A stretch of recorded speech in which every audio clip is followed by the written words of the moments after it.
In the streets of Rome, Enzo runs as fast as possible. The police are chasing him because he stole a watch.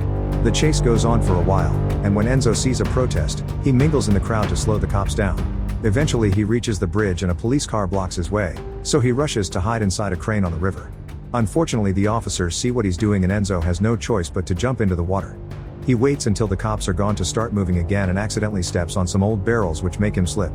A barrel breaks and Enzo ends up covered in its radioactive materials. By holding onto the crane he manages to resurface and start making his way home. During the bus ride, he keeps coughing a very nasty substance. When he walks the last few blocks to his apartment in the slums, his body feels weaker with each step. That night Enzo spends a lot of time in the bathroom throwing up more of the black substance. When he gets in bed he can't stop shaking even while covering his body with several blankets. On TV, the news talks about the recent bombings and all the protests asking the government for help. In the morning Enzo is feeling better and his spit is clear again. After having a quick breakfast he goes to see his neighbor and Sergio to sell him the watch, but he must wait while he finishes a meeting with his gang. In the office, gang leader Fabio is arguing with his men on how to proceed with their next mission. They need to retrieve some illegal substances from a pair of mule brothers. Antonio isn't very happy with the improvised plan and complains, but Fabio demands obedience. Then one of the guys brings Fabio a new phone but it's not the requested color, so Fabio proceeds to beat him up to death. After the meeting is over Sergio finally meets Enzo and buys the watch. When Enzo is about to leave, Sergio asks Enzo to join the mission too. It's pretty risky but Enzo needs the money so he agrees. Then they go to Sergio's house to get the things they'll need and Enzo meets Sergio's daughter Alessia. She behaves rather oddly and is often drawing childish art that she hangs on every wall. Alessia tells Sergio about her favorite anime Steel Jeeg, actually believing that the hero will come to save her one day. When the men leave, Sergio apologizes for his daughter's behavior and reveals she's psychologically damaged. She was already special as a kid, but after her mother's death she shut herself off from reality. Moments later Sergio and Enzo pick up the mule brothers at the airport and drive them to an empty construction site. One of them feels sick and the other insists they should go to the hospital, but Sergio punches him and tells him to hand over the packages first. The brothers have the substances hidden in their bodies and the mission is to take them out safely. They move to the 10th floor of the building where the brothers are supposed to poop the packages out, however the sick brother suddenly has a seizure and dies. Apparently the package broke in his stomach and he had an overdose. Sergio announces they'll have to cut the body open to get the package. The living brother gets angry and throws water at Sergio's face to distract him before stealing his gun. At the same time Sergio picks up a call on his cell phone, so another gang member hears how Sergio gets shot multiple times. With his last strength, Sergio smashes the guy's head against a column. As both bodies collapse, the brother shoots one last time and hits Enzo in the shoulder, causing him to fall off the tall building. Enzo's body hits the ground with unbearable pain, yet there isn't a single injury. He stands up feeling sore and confused, so he runs away. Meanwhile Fabio and his gang meet with Nuncia, a dangerous terrorist and one of the biggest dealers in Rome. Fabio is supposed to bring her the packages from the brothers, so he lies and promises he'll get her the stuff soon. He knows that if he fails she'll kill him. On his way home Enzo is stopped by Alessia, who asks about her father. Enzo ignores her and enters his apartment to rush to the bathroom, where he covers the bullet wounds with some toilet paper. Alessia refuses to give up and starts pounding on his door, causing a very frustrated Enzo to answer by punching the wood.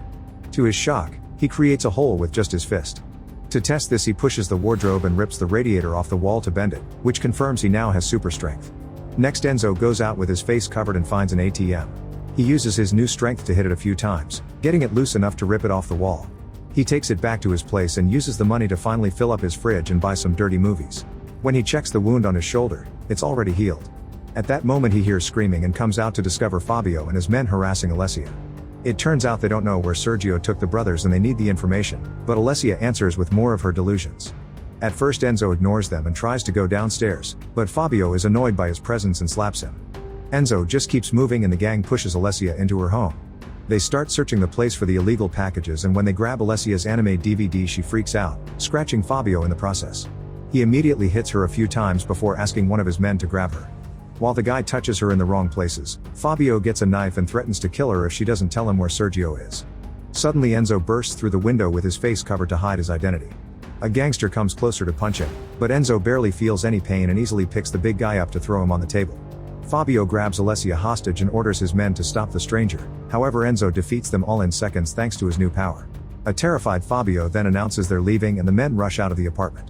Alessia uses the chance to hit Fabio and free herself, causing him to fall. Fabio brings down the knife on Enzo's foot before running away with his men. Afterward Enzo removes the knife and looks inside his shoe to discover he's lost a toe. Alessia thinks Enzo is the hero from her favorite anime and asks him to take her to his home so she can be safe. They go to his place and Enzo sews the finger back on his foot while Alessia keeps rambling about the animated superhero. She thinks Enzo should help the whole city, but he claims he doesn't care about people and only saved her because she's Sergio's daughter. When she asks about her dad again, he says he doesn't know where he is. That night Alessia sleeps on the bed and Enzo takes the couch, but he can't fall asleep because he's distracted by her body. When he searches her jacket, he finds a box containing some papers that detail a plan to rob an armored truck. The next morning Enzo wakes up to find Alessia watching a dirty movie and immediately turns it off. When he checks his foot he discovers his toe hasn't reattached to his body, so it seems not all injuries can heal. Since Alessia doesn't have any relatives, Enzo takes her to the nursing home where Sergio sent her whenever he was put in jail. Enzo promises he'll come back for her tomorrow and plays along when she keeps calling him the name from the anime. When Enzo returns home, he studies Sergio's plan but also watches some episodes of Alessia's favorite series. Meanwhile, the security footage of Enzo stealing the ATM has gone viral. Fabio and his gang see it and they realize it's the same guy that attacked them. The group is still looking for the packages since Nuncia is expecting them, but Antonio thinks they should take a loan to pay her instead. However, Fabio refuses to ask anyone for help to protect his reputation and announces they'll rob the armored truck. When they return to the office, Nuncia's men inform Fabio that they've found Sergio's body, so Nuncia wants the money tomorrow. The next day Fabio and his men hide in the tall grass by the road to wait for the truck. However, Enzo is on the bridge and throws rocks at the truck to make it stop. Then he jumps on it, breaks the window, and throws the driver out. The other employee surrenders in fear, so Enzo proceeds to punch the back door. Once he manages to rip it off he can steal all the money. A furious Fabio comes out of hiding to open fire, but Enzo just runs away. The gang has no choice but to do the same since the employee is already calling the police. That night Enzo fills up his fridge again and buys a projector to continue watching the series. The moment is interrupted by the doorbell, and when he looks out the window he sees a police car parked outside. Enzo opens the door just enough to find two police officers who found Alessia wandering around, so they brought her back. Once the cops are gone, Alessia gives Enzo something she knitted for him, saying he should wear it when he transforms. Enzo tries telling her that he doesn't want her there, but Alessia discovers he's bought the whole DVD set of her favorite series and they end up watching it together. During the marathon Alessia reaches out for more food and accidentally grabs Enzo's hand instead. He holds it gently and squeezes it, but when he removes a DVD box from under her leg Alessia has a breakdown. She thinks Enzo is trying to get dirty with her and begs for mercy while saying it hurts. Realizing she was abused in the past, Enzo hugs her and swears he won't hurt her. Meanwhile, Nuncia's men are at the meeting spot but don't see Fabio, so they try calling him. Fabio turns down the call while watching them from afar. The next morning Fabio notices some graffiti of the mysterious masked thief on the walls of his building.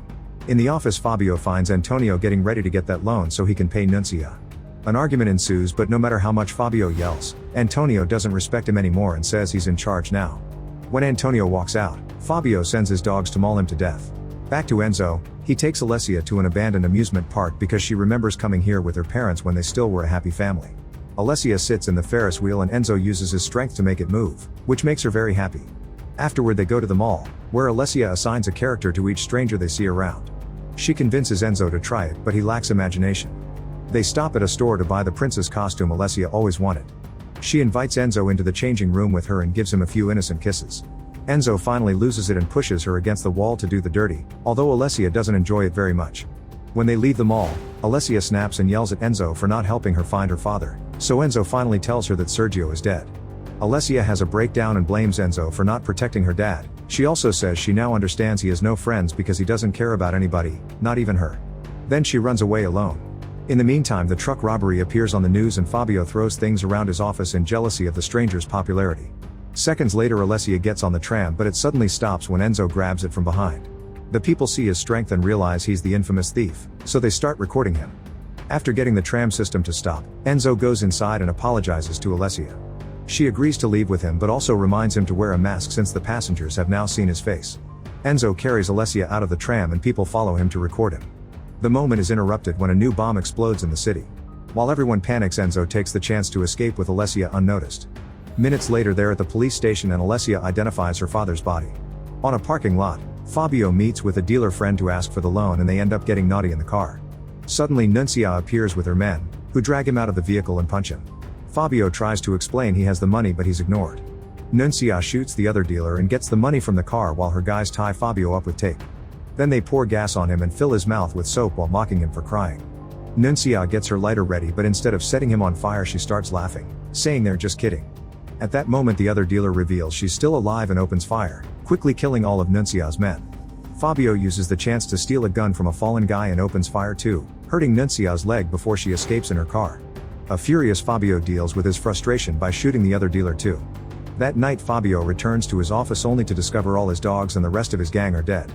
On TV he watches footage of Enzo at the tram and recognizes him as the guy from the stairs. At that moment the only surviving gang member enters the room and Fabio tells him they'll get revenge. They get in their car just in time to watch Alessia and Enzo leave their apartment with a bag of clothes and drive away on a bike, so they start following them. Sometime later Enzo and Alessia hide in a hotel in another city, hoping the police won't find them there. Enzo tells Alessia how hard it was to grow up in the slums and how he had to watch all his friends get killed during a robbery. Suddenly Fabio bursts into the room and shoots Enzo with a sedative, causing him to fall unconscious while the henchman also comes in to capture Alessia. When Enzo wakes up, he finds himself tied up with tons of tape. Alessia is being kept in a van and Fabio threatens to kill her if Enzo doesn't tell him how to get powers. At first Enzo says he doesn't know, so Fabio orders the thug to hurt Alessia. Hearing her in pain, Enzo has no choice but to cooperate. Enzo guides Fabio to the spot in the river behind the crane, but Fabio refuses to jump because he thinks it's a trap. At that same time Alessia tells the henchman she needs help peeing and once he's close enough, she stabs his neck with a knitting needle. She runs toward the river, where Nuncia and her thugs are showing up as well. Fabio opens fire and tries grabbing Alessia as his hostage, however the enemy quickly shoots him down. When Enzo checks on Alessia he discovers she's been shot too. A dying Fabio tries to crawl away but Nuncia stops him by burning him with a flamethrower. Fabio panics for a few seconds before his body falls into the river. Before dying, Alessia tells Enzo to become the hero Jeeg and save everyone. The next morning Fabio emerges from the river covered in chemical waste. He puts on some makeup to handle the burnt scars and even chooses a wig. When he tries to kill a fly he destroys part of his car, proving he's gained super strength too. Then he goes to Nuncia's headquarters and puts down his phone to record the following fight. Thanks to his new powers, he easily kills every single henchman in the room. When he reaches Nuncia, he hugs her so hard that he breaks her spine, killing her. After dancing with the body, he notices a mysterious door and opens it to find a big variety of weapons. The explosives prove it was Nuncia's gang who bombed the city. Meanwhile Enzo is too sad to do anything and simply wanders around. A pair of cops see him from their car but when they try to go after him, they accidentally cause a family vehicle to crash instead. The officers run to rescue the mother, but they don't grab the daughter in time and the car catches on fire. Enzo immediately rushes to the car and rips off a door to take out the child. The mother reunites with her kid and hugs Enzo to thank him, which reminds him of Alessia. Then the TV on a food cart shows the video of Fabio killing Nuncia's gang, which has gone viral. The video ends with Fabio talking to the camera, saying he's preparing something big. Determined to stop him, Enzo convinces a driver to lend him his bike. When the guy asks for his name, Enzo introduces himself with the name of the anime hero. In the meantime Fabio has made it to a stadium full of people by pretending to be hobo, which allows him to take the guards by surprise and knock them out. Once inside, he starts getting the bomb ready. When Enzo also arrives at the stadium an employee reminds him he needs a ticket, but Enzo simply moves a piece of the heavy gate with his bare hands. He quickly finds Fabio and tries to fight him, but Fabio surprises him with his new strength and throws him through a wall. Enzo retaliates by throwing a toilet at Fabio's head and the fight continues. The men throw punches with outstanding strength and keep using the walls for extra damage. Noticing he can't win this fight, Fabio tries to run away and Enzo runs after him while the police begin surrounding the building. After lots of running Fabio hides among the crowd in the stands, but Enzo still finds him and starts beating him up, causing him to drop the detonator. Fabio punches back and throws Enzo off before jumping over the wall. When Enzo manages to recover, he sees the cops trying to catch Fabio. He decides to jump too and he hits his head when he lands, leaving him dizzy. This gives Fabio time to defeat the cops and run away. Enzo forces his body to move and goes after Fabio, who activates the bomb manually inside an ambulance and runs to escape again. When Enzo notices there are only 5 minutes before the explosion, he gets in the driver's seat and takes off. Unfortunately the police are blocking the street and don't back off when he mentions the bomb. Enzo decides to grab the bomb and push the ambulance forward, causing it to crash against the police cars. While the officers are distracted, Enzo runs through the crowd to try to reach the bridge, only to be tackled by Fabio. The bomb falls near the railing while Fabio starts smashing Enzo's head on the ground. Then Fabio runs toward the bomb and lowers the time to 15 seconds. Enzo recovers just in time to tackle him back, causing them to fall into the river with the bomb. The explosion finally happens underwater and doesn't destroy anything, it only sends up a burst of water that drops Fabio's head on the bridge. For the next few days, every news outlet discusses whether Enzo is a true hero or nothing but a thief. They assume he drowned during the explosion, but actually he's managed to come out of the river and now he wears the mask Alessia knitted for him to keep his identity hidden while helping the city.